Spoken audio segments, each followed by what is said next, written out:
और एक हदीस है दूसरी जगह पर अल्लाह के नबी सल्लल्लाहु तआला अलैहि वसल्लम इरशाद फरमाते हैं, मुझे डर है इस बात का कि 5 चीज़ों में किसी एक में तुम मुब्तला ना हो जाओ। हुजूर जिस सहाबी को ये नसीहत कर रहे हैं, 5 चीज़ें ऐसी हैं जिसमें अगर तुम मुब्तला हो गए तो अल्लाह का अजाब देखोगे और बारिशें रुक जाएंगी, बारिश को रोक लिया जाएगा।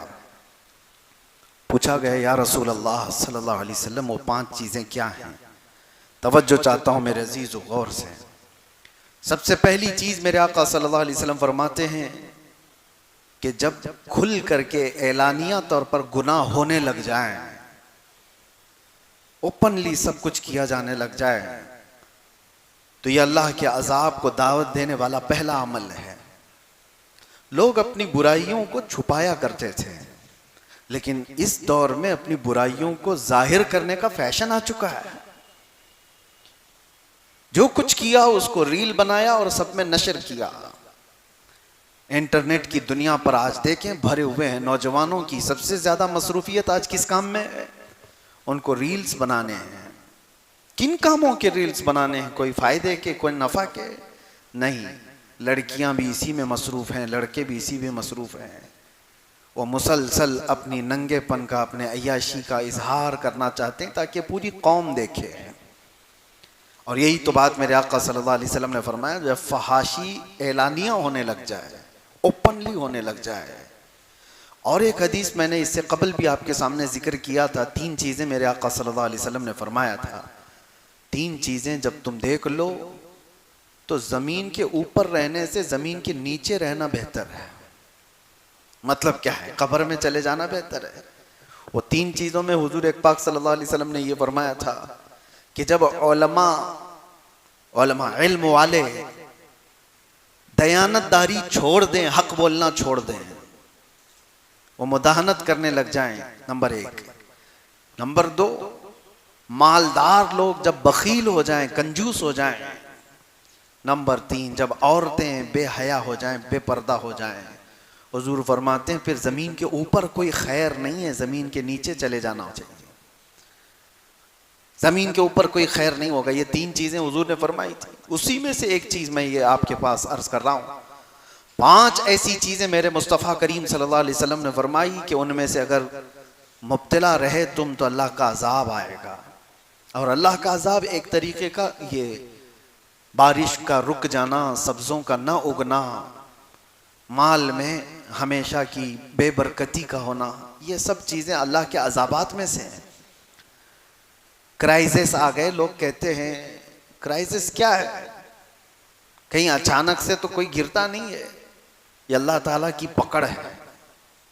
कई लोगों को देखा, बड़े बड़े लोग अचानक किसी मुसीबत की वजह से गिर जाते हैं। कोरोना के वक्त करोड़पति रोड़पति हो गए। कितने मामलात ऐसे देखने को आए।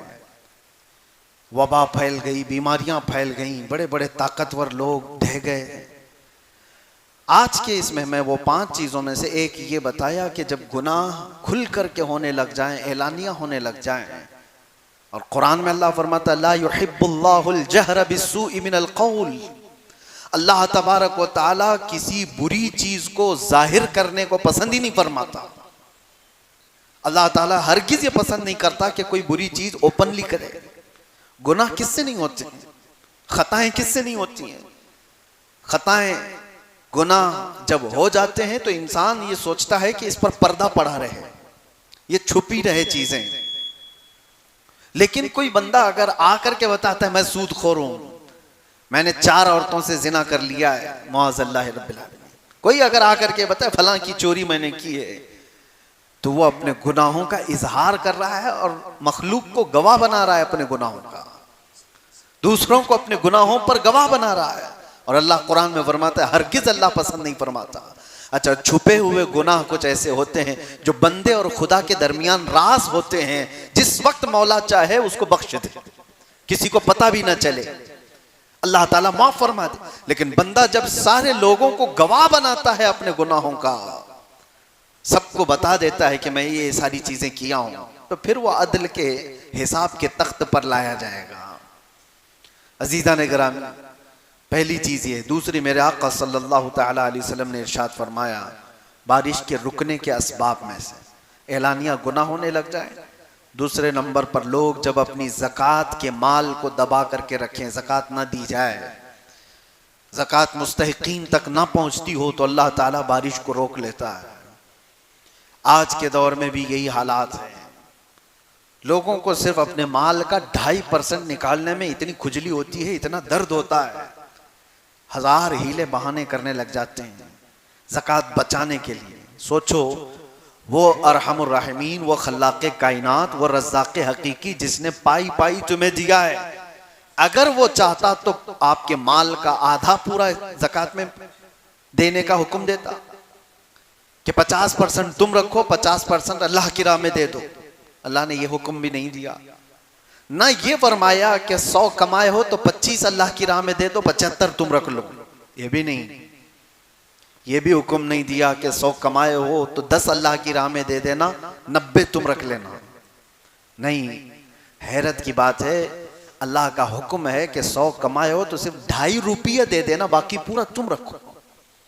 सिर्फ 2.5 रुपया, 2.5%। इसके लिए आनाकानी इतनी होती है। देखा जाए तो ये सारे जितने टैक्स हैं उसमें सब में कम है। जीएसटी हो, तुम्हारे इनकम टैक्स हो, जितने टैक्स हैं वो, अरे 5% से लेकर के 28% तक के टैक्स हैं, 18% के टैक्स हैं, कितने टैक्स हैं। लेकिन यहां पर सिर्फ 2.5%, वो भी टैक्स में और ज़कात में इतना बड़ा फर्क है। लोगों को लगता होगा कि ये हमारे लिए ज़कात टैक्स के बराबर नहीं। टैक्स आपके इनकम पर है और ज़कात आपकी सेविंग पर है। इनकम और सेविंग में फर्क नहीं है। आप अगर 1 करोड़ रुपए महीना कमाते हैं तो टैक्स 1 करोड़ का होगा आपके पास। लेकिन शरीयत ने कहा है 1 करोड़ कमाता है, 90 लाख रुपए खर्चा हो जाते हैं तो उस खर्चे पर ज़कात नहीं, जो बच गया उस पर, उसी पर ज़कात है। और वो भी आते साथ नहीं, साल गुजर जाए उस पर। शरीयत ने इतनी सारी छूट दी, उसके बावजूद ज़कात के माल में हेरा फेरी सब चल रही है। बड़े बड़े मालदारों की अगर ज़कात निकल गई होती तो इस उम्मत में कोई गरीब ही नहीं होता। दौरे उमर फारूक रदी अल्लाह ताला सिर्फ 2.5 साल के बाद हज़रत अबू बकर सिद्दीक 2.5 साल खलीफा रहे और उनके बाद हज़रत उमर फारूक रदी अल्लाह ताला अन्हु खलीफा वक्त बने। और आपके ज़माने खिलाफत में यमन से ज़कात का माल आया मदीने में। वहाँ जो गवर्नर थे सहाबी रसूल, उन्होंने ज़कात जो लोगों ने जमा की थी वो सब जमा करके मदीने भेजा और मदीने के फ़ुक़रा और मसाकीन को तकसीम करने के लिए फरमाया। तो हज़रत उमर फारूक के पास जब ये ज़कात का माल आया तो आपने ये कह करके वापस भेजा कि जिस जगह की ज़कात निकली है वहाँ के फ़कीरों को पहले दिया जाए, वहाँ की ज़रूरतमंदों में तकसीम कर दो, फिर अगर बच जाए तो मदीने भेज देना।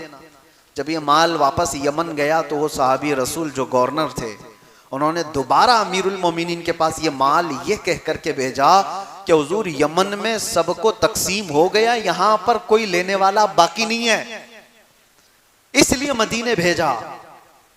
दोबारा आ गया।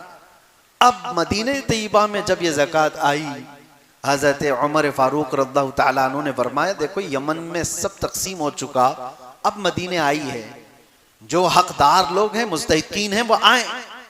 3 दिन तक ऐलान होता रहा, मदीने की गलियों में ज़कात लेने वाला कोई नहीं था, ज़कात देने वाले सब थे, लेने वाले नहीं रह गए थे। वजह क्या थी? शर्म और हया से नहीं ले रहे थे, ऐसा नहीं, सब कैपेबल थे, सब ज़कात अदा करने वाले हो चुके थे। ये निज़ाम कैसे आया?